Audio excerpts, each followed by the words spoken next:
Dear students, ഇന്ന് നമുക്ക് India people and economy എന്ന് പറയുന്ന ടെക്സ്റ്റ് ബുക്കിലെ രണ്ടാമത്തെ ചാപ്റ്ററായ മൈഗ്രേഷൻ എന്ന് പറയുന്ന ടോപ്പിക്കിലേക്ക് കിടക്കാം.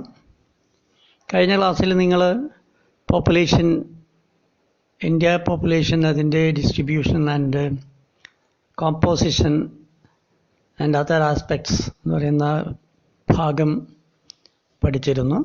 മൈഗ്രേഷൻ, അതിൻ്റെ കാരണങ്ങൾ, അതിൻ്റെ അനന്തരഫലങ്ങൾ, വിവിധ തരത്തിലുള്ള മൈഗ്രേഷൻ അല്ലെങ്കിൽ കുടിയേറ്റങ്ങൾ എന്നിവയെക്കുറിച്ചാണ് ഈ ടോപ്പിക്കിൽ പ്രതിപാദിക്കുന്നത്. So, India has witnessed the waves of migrants coming to the country from Central and West Asia and also from Southeast Asia. In fact, the history of India is a history of waves of migrants coming and settling one after another in different parts of the country. ഇന്ത്യയുടെ ഒരു ചരിത്രം പരിശോധിച്ചാൽ നമുക്ക് കാണാൻ കഴിയുന്നത് വളരെ പുരാതന കാലം മുതൽക്ക് തന്നെ ഇന്ത്യയിൽ നിന്നും മറ്റു രാജ്യങ്ങളിലേക്കും മറ്റു രാജ്യങ്ങളിൽ നിന്ന് ഇന്ത്യയിലേക്കും കുടിയേറി പാർത്ത ആളുകൾ അല്ലെങ്കിൽ ഒരു ചരിത്രം നമുക്കുണ്ട്.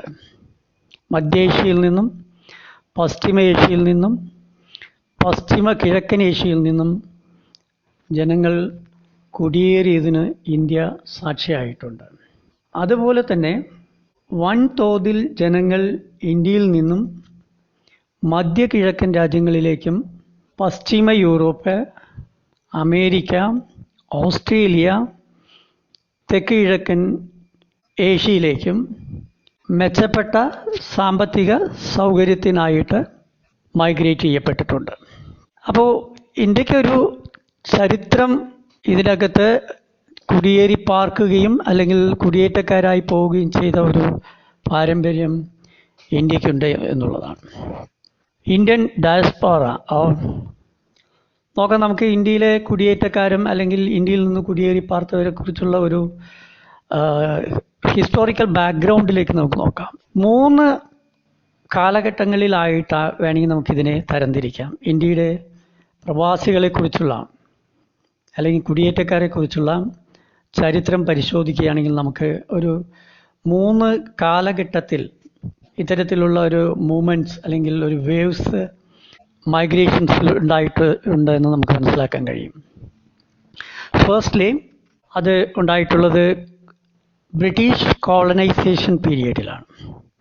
During the colonial period, millions of the indentured laborers were sent to Mauritius, Caribbean islands, Fiji, South Africa, Dutch, French തുടങ്ങിയ രാജ്യങ്ങളിലേക്ക് ഒരുപാട് ലേബേഴ്സിനെ, അതായത് തൊഴിലാളികളെ ധാരാളമായിട്ട് ഇന്ത്യയിൽ നിന്നും ഈ പറഞ്ഞ കരീബിയൻ ഐലൻഡ്സും അതുപോലെ ഫിജി, സൗത്ത് ആഫ്രിക്ക പോലെയുള്ള രാജ്യങ്ങളിലേക്കൊക്കെ ധാരാളമായിട്ട് കയറ്റി അയക്കപ്പെട്ടിട്ടുണ്ട്. തോട്ടം തൊഴിലാളികളായിട്ടാണ് അവരെ അയക്കപ്പെട്ടിട്ടുള്ളത്. അത്തരത്തിൽ സമയബന്ധിതമായി കരാർ കുടിയേറ്റങ്ങൾ അറിയപ്പെട്ടിരുന്നത് ഗിർമിറ്റ് നിയമം അല്ലെങ്കിൽ അതിന് കീഴിലായിരുന്നു. അതായത് ഇന്ത്യൻ പരദേശ കുടിയേറ്റ നിയമം അല്ലെങ്കിൽ ഇന്ത്യയിലെ അതായത് എമിഗ്രേഷൻ ആക്ടാണ്. ഇന്ത്യൻ എമിഗ്രേഷൻ ആക്ട് എന്നാണ് അതിന് പറയുന്നത്. ഇന്ത്യൻ എമിഗ്രേഷൻ ആക്ട് പ്രകാരമാണ് ഇത്തരത്തിൽ തൊഴിലാളികളെ ധാരാളമായിട്ട് തോട്ടം പണിക്കായിട്ട് ഇവിടെ നിന്നും ഇന്ത്യയിൽ നിന്നും ഈ പറയുന്ന കരീബിയൻ ദ്വീപിലേക്കും ഫ്രാൻസിലേക്കും ഡച്ചിലേക്കും ഉൾപ്പെടെയുള്ള രാജ്യങ്ങളിലേക്ക് ആളുകളെ ഉള്ള കുടിയേറ്റം ഉണ്ടായിരുന്നിട്ടുള്ളത്. അപ്പോൾ ഇന്ത്യയുടെ ഒരു ചരിത്രം നോക്കിക്കഴിഞ്ഞാൽ നമുക്ക് ആ ഒരു കാലഘട്ടം കോളോണിക്കൽ പീരീഡ് അല്ലെങ്കിൽ കോളനൈസേഷൻ പീരീഡ് എന്ന് പറയുന്നത് ആരംഭിക്കുന്ന എപ്പോഴാണ്? ബ്രിട്ടീഷുകാർ ഇന്ത്യയിലേക്ക് വന്ന 1492 വാസ്കോഡ ഗാമ ആദ്യമായി കേരളത്തിലെത്തിയത് അല്ലെങ്കിൽ 1492 ആ കാലഘട്ടം മുതലാണ് ഈ ആദ്യത്തെ ഒരു വേവ് ഓഫ് മൈഗ്രേഷൻ എന്ന് പറയുന്നത് ഉണ്ടായിട്ടുള്ളത്. ദെൻ സെക്കൻഡ് വേവ് എന്ന് പറയുന്നത് migrants ventured out into the neighbouring countries in recent times as professionals, artisans, traders and factory workers in search of economic opportunities. രണ്ടാമത്തെ ഒരു മൈഗ്രേഷൻ എന്ന് പറയുന്ന കാലഘട്ടം എന്ന് പറയുന്നത് ഈ അടുത്ത കാലഘട്ടങ്ങളിലാണ്. എന്ന് പറഞ്ഞാൽ ഇപ്പം വളരെ റീസെൻ്റ് അല്ല, അതിന് തൊട്ട് മുമ്പുള്ള ഒരു കാലഘട്ടത്തിൽ നമുക്ക് വേണമെങ്കിൽ അത് 19-ാം നൂറ്റാണ്ടിലോ അല്ലെങ്കിൽ 20-ാം നൂറ്റാണ്ടിൻ്റെ ആരംഭ കാലഘട്ടത്തിൽ 20-ാം നൂറ്റാണ്ടിൻ്റെ ആരംഭ കാലഘട്ടത്തിലും അതിനുശേഷമുള്ള കാലഘട്ടത്തിലായിരിക്കും.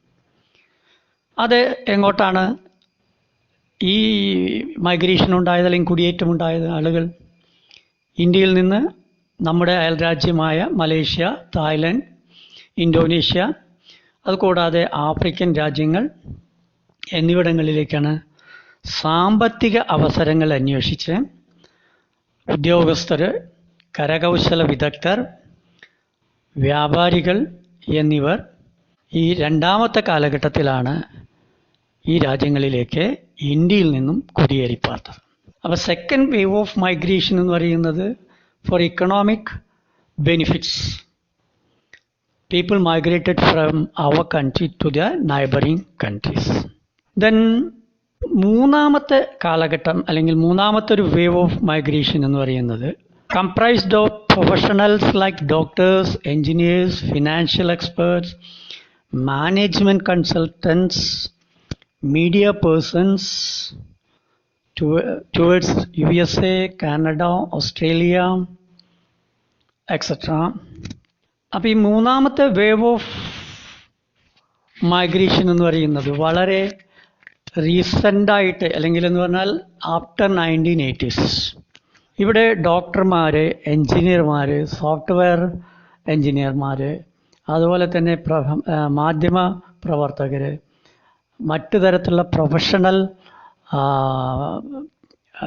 എന്താ പറയുക പ്രൊഫഷണൽസ്, അതുപോലെ ടാക്സ് കൺസൾട്ടൻസ്, അങ്ങനെയുള്ള ആളുകളാണ് ഏറ്റവും കൂടുതലായിട്ട് ഈ ഒരു കാലഘട്ടത്തിൽ ഇന്ത്യയിൽ നിന്നും മറ്റ് രാജ്യങ്ങളിലേക്ക് കുടിയേറിപ്പാർത്തിട്ടുള്ളത്.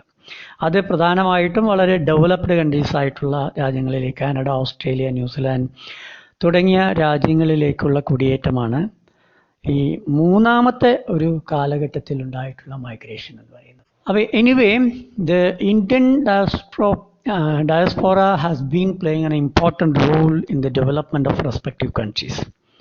So this migration which helps the nations wherever they are went, എവിടെയൊക്കെയാണോ പോയത് ആ രാജ്യങ്ങളെ സംബന്ധിച്ചിടത്തോളം വലിയ മാറ്റങ്ങൾ ഉണ്ടായിട്ടുണ്ട്. As well as the source region. Source region എന്ന് പറയുന്നത് നമ്മുടെ രാജ്യമാണ്, ഇന്ത്യ എന്ന് പറയുന്ന രാജ്യത്താണ്. ഈ രണ്ട് രാജ്യങ്ങൾക്കും അതിൻ്റേതായിട്ടുള്ളൊരു കോൺട്രിബ്യൂഷൻ, ഒരു സംഭാവന ഇന്ത്യൻ പ്രവാസികൾ നൽകിയിട്ടുണ്ട് എന്നുള്ളതാണ് ഏറ്റവും പ്രധാനപ്പെട്ട ഒരു ഘടകം. ഓക്കെ, അപ്പോൾ ചരിത്രാതീത കാലം മുതൽ തന്നെ നമുക്കൊരു കുടിയേറ്റത്തിൻ്റെ ഒരു ചരിത്രം നമുക്ക് പറയാനുണ്ട് എന്നുള്ളതാണ്. അപ്പോൾ എന്താണ് മൈഗ്രേഷൻ അല്ലെങ്കിൽ കുടിയേറ്റം എന്ന് അർത്ഥമാക്കുന്നത്? Movement of people for the specific purpose from one place to the another in the country or other countries is known as migration. Movement of people from one region to other or from one country to other or within our country for any specific purposes. ഏതെങ്കിലും പ്രത്യേക ഉദ്ദേശത്തോടു കൂടി ഒരു പ്രദേശത്തു നിന്നും മറ്റൊരു പ്രദേശത്തിലേക്ക് സഞ്ചരിക്കുന്നതിനെയാണ് കുടിയേറ്റം അഥവാ മൈഗ്രേഷൻ എന്ന് പറയുന്നത്. അത് ഒരു പക്ഷേ താൽക്കാലികമാവാം, അല്ലെങ്കിൽ പെർമനൻ്റ് ആവാം. താൽക്കാലികമായിട്ടുള്ള കുടിയേറ്റമുണ്ട്, പെർമനൻ്റ് ആയിട്ടുള്ള കുടിയേറ്റമുണ്ട്. അപ്പോൾ ഇന്ത്യയെ സംബന്ധിച്ചിടത്തോളം ഒരു നമ്മുടെ സെൻസസ് എടുത്തു നോക്കിക്കഴിഞ്ഞാൽ കൃത്യമായിട്ടത് മനസ്സിലാക്കാൻ കഴിയും. എത്രത്തോളം ആളുകളാണ് ഇന്ത്യയിൽ നിന്നും മറ്റ് രാജ്യങ്ങളിലേക്ക് കുടിയേറി പാർത്തിട്ടുള്ളത്, അല്ലെങ്കിൽ ഇന്ത്യയിൽ തന്നെ ഒരു സംസ്ഥാനത്തു നിന്നും മറ്റൊരു സംസ്ഥാനത്തേക്ക് കുടിയേറി പാർത്തിട്ടുള്ളത്, അല്ലെങ്കിൽ മറ്റ് രാജ്യങ്ങളിൽ നിന്നും ഇൻമൈഗ്രൻസ് ആയിട്ട് വന്നിട്ടുള്ള ആളുകൾ എത്രയാണ് എന്നുള്ളതൊക്കെ മനസ്സിലാക്കാൻ നമുക്ക് കഴിയും.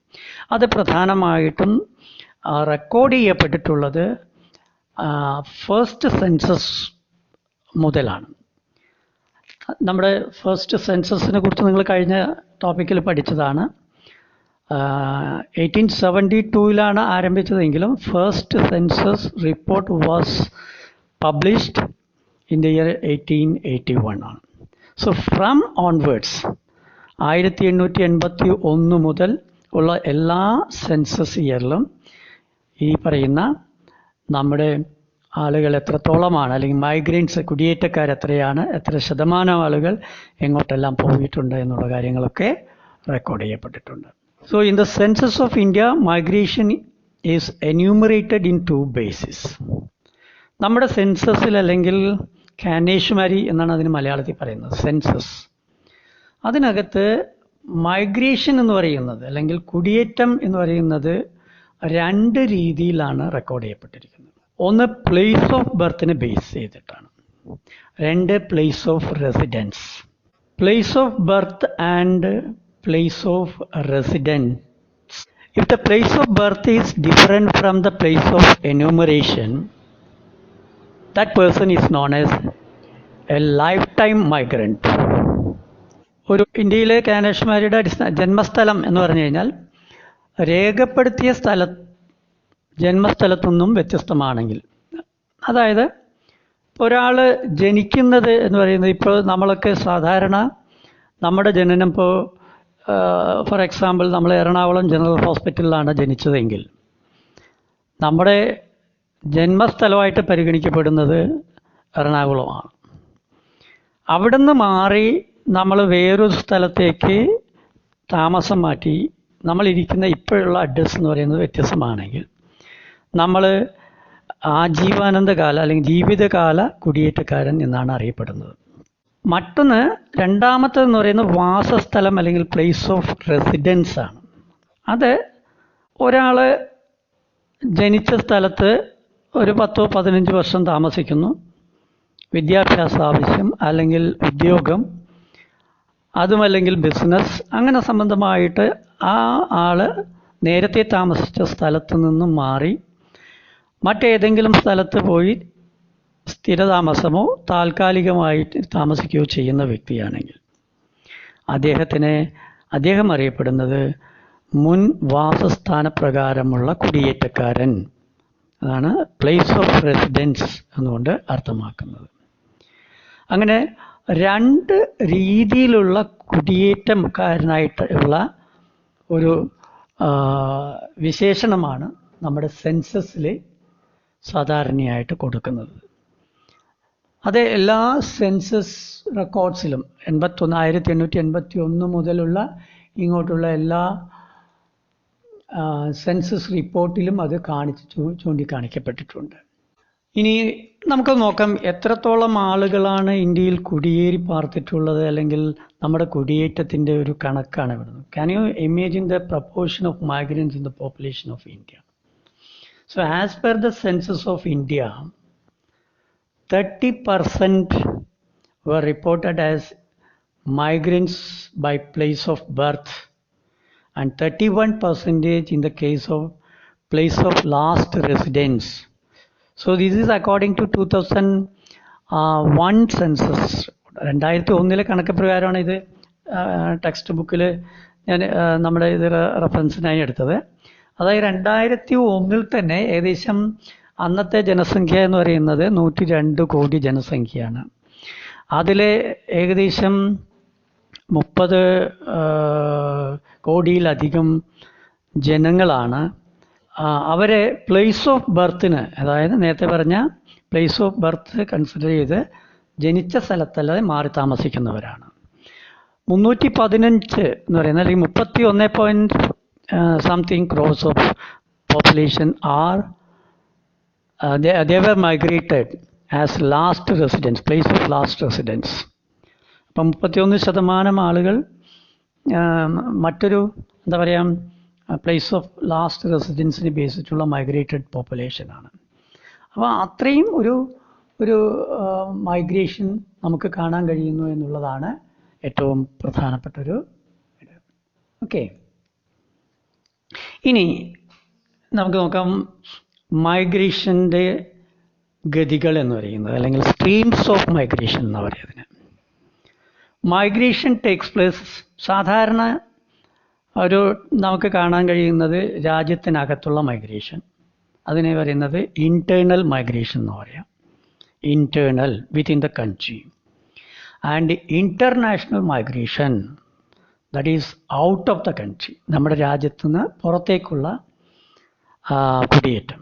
ഇങ്ങനെ രണ്ട് രീതിയിലാണ് സാധാരണ മൈഗ്രേഷൻസ് നമ്മൾ ക്ലാസിഫൈ ചെയ്യുന്നത്, ഇൻറ്റേർണൽ ഓർ ഇൻ്റർനാഷണൽ മൈഗ്രേഷൻ. ഇനി അതിൽ തന്നെ വ്യത്യാസങ്ങളുണ്ട്.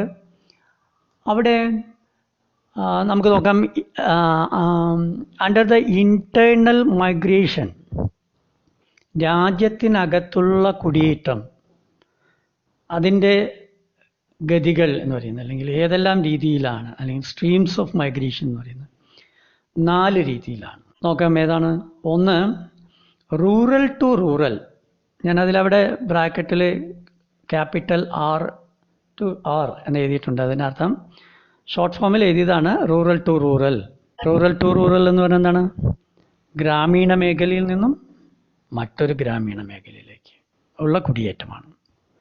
അതിപ്പോൾ എവിടെ വേണമെങ്കിലും ആകാം. ഇപ്പോൾ കേരളത്തിലെ ഗ്രാമീണ മേഖലയായ ഒക്കലിൽ നിന്നും ഒരു വ്യക്തി കാസർഗോഡുള്ള ഒരു ഗ്രാമത്തിലേക്കുള്ള കുടിയേറ്റമാവാം. അല്ലെങ്കിൽ എറണാകുളത്തെ ഈ പറയുന്ന ഒക്കലിൽ നിന്നും പറവൂരിലേക്കുള്ള ഒരു കുടിയേറ്റമാവാം. പറവൂർ എന്ന് പറയുന്ന ഗ്രാമീണ മേഖലയിലേക്ക്. അപ്പോൾ അല്ലെങ്കിൽ തമിഴ്നാട്ടിലെ ഏതെങ്കിലും ഒരു ഗ്രാമത്തിലേക്കാകും. മനസ്സിലായില്ലേ? രണ്ടാമത്തെ റൂറൽ ടു അർബൺ ആണ്.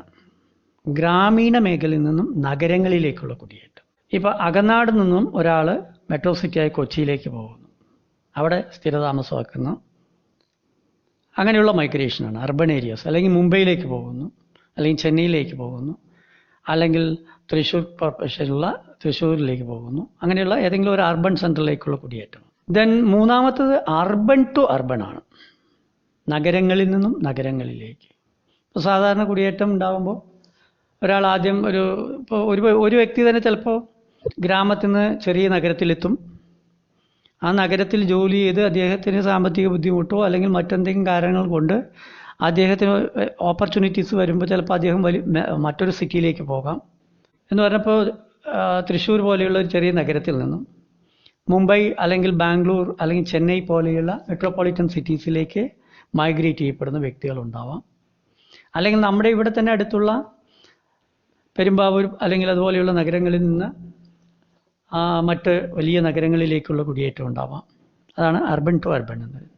ദെൻ അർബൻ ടു റൂറൽ, നഗരങ്ങളിൽ നിന്നും ഗ്രാമീണ മേഖലയിലേക്കുള്ള കുടിയേറ്റം. ഇങ്ങനെ രാജ്യത്തിനകത്തെ കുടിയേറ്റത്തിൻ്റെ ഗതികളെ 4 രീതിയിലാണ് നമ്മൾ തരംതിരിക്കുന്നത്.